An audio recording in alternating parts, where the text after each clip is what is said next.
এই যে ভূমিকম্প, এই যে বিভিন্ন দুর্যোগ, আল্লাহ সুবহানাহু ওয়া তাআলা আমাদের বিভিন্ন ওয়ার্নিং দেন বা সতর্ক করেন, প্রাকৃতিক বিভিন্ন দুর্যোগের মধ্যে আমরা পড়ে যাই। আমরা কি জানি যে এই ব্যাপারটা আমাদের হাতেরই কামাই?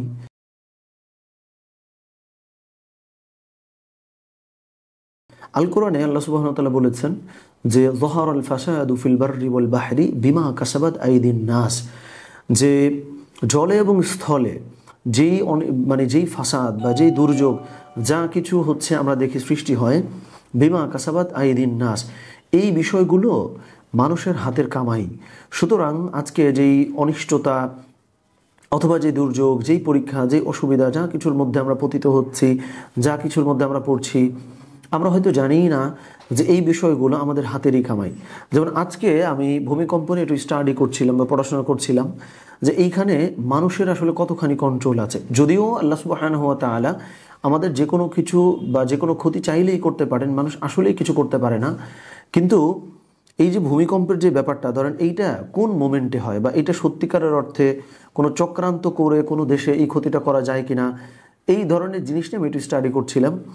তো সত্যিকারের অর্থে এখানে কিন্তু মানুষের আসলেই কোনো কন্ট্রোল নাই। অনেক সময় হয় না যে ধরেন ইন্ডিয়া থেকে একটা গেট হচ্ছে পানি ছেড়ে দিল, ওই পানিটা এসে হয়তো আমাদের দেশে কোনো একটা দুর্যোগ বা কিছুটা হয়েছে। বাট ভূমিকম্পের এই ব্যাপারটা কমপ্লিটলি ন্যাচুরাল, মানে আল্লাহ সুবহানাহু ওয়া তাআলার তরফ থেকে, মানে ভূমির ভেতরে যেই আপনার হচ্ছে যে উত্তাপ আছে, যে মানে একটা হিট ক্রিয়েট হয়, যে বুদবুদ হয় না বিভিন্ন কিছু আমরা যখন রান্না করি, সো ওইটার একটা প্রভাবে প্লেটগুলো নড়ে যায়। ফলে এইটা এরকম না যে কেউ প্লেটগুলো নাড়াইছে চক্রান্ত করে, এটা কিন্তু সম্ভব না।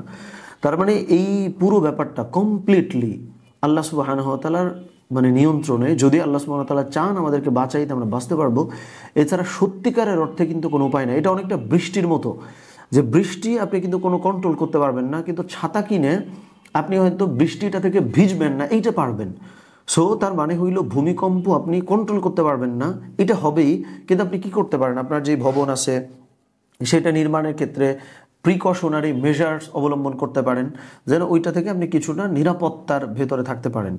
সো এইটাই আমরা যে আয়াতটা শুরু করছিলাম যে যহারাল ফাসাদু ফিল বাররি ওয়াল বাহরি বিমা কাসাবাত আইদিন নাস, এটা যেহেতু 100% আল্লাহ সুবহানাহু ওয়া তাআলার মধ্য দিয়েই হয়।